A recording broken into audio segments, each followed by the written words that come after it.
when there is no other means of settling a dispute.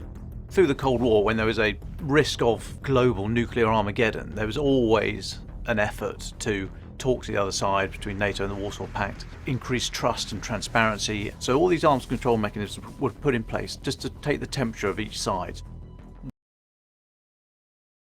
When these things are no longer adhered to. One of those treaties is the Open Skies Treaty. It was talked about for years throughout the Cold War, wasn't actually signed until 2002, and this allows the unarmed reconnaissance overflight of territory to have a look and see what's going on and to monitor exercises and so on and so forth.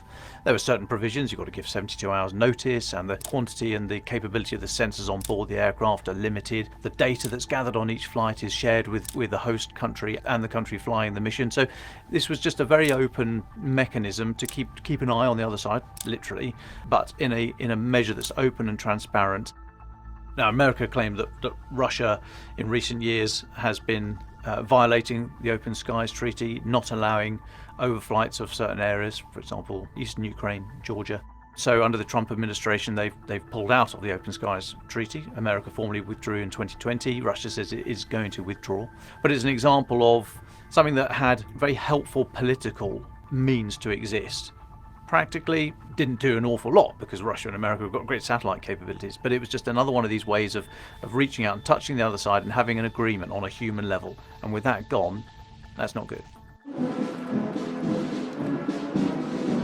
I was with Ben Wallace, the Defence Secretary, on a whistle-stop tour of Hungary, Croatia and Slovenia, and I asked him what realistic diplomatic off-ramps are there to the current situation, and he said that re-establishing this is, in practical terms, all that can be achieved.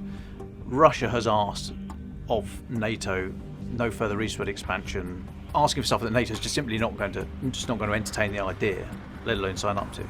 So in practical terms, it's very difficult to see a way out of this crisis. But that's why Ben Wallace was saying that there's potential off-ramps in just rebuilding these trust measures. That's something that both sides can step up to. It worked in the past. Why can't it work in the future? Another treaty was the CFE Treaty, the Conventional Forces in Europe Treaty, signed in 1990. This was inspectors physically going to bases, air bases, land bases, to count equipment. One of the provisions was that you've got the sort of Central Europe geographic area, and they were very tight on how many 20,000 tanks on each side, for example. But then there was North and South Europe, and that brings in Georgia. And Russia's never been transparent about what forces, what equipment, how many tanks are in Georgia. So that's non-compliance with the CFE treaty. It was just another marker, a very identifiable marker of a lack of trust. It was just another way of showing a disengagement from each other. I used to serve in the Army Air Corps. I was based at Watersham Airfield in Suffolk. I remember having a small team of Russian officers come and physically count how many helicopters we had.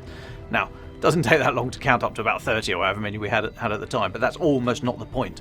The point is that you're meeting the other side, you are being open and transparent, but you are talking, you're having a nice lunch, you are establishing these ties, you are just physically meeting the other side, and that was almost as important as how many aircraft you got out on the pan today. There's still very real tensions between Russia and the West today, a very real risk of war, and these treaties are put in place as some means, as mechanism to stop that happening. So losing these treaties not only means that there is no effective mechanism to keep a steady check on the amount of weaponry in Europe, but also it's a very political act as well to cancel these treaties or to violate them. It just shows that you're either not serious or you don't care about the other side, and in itself, non-adherence to these treaties are a retrograde step in the political environment. When you're dealing with military powers on the scale that we are with Russia and America and the West, mistrust is a very dangerous game to play.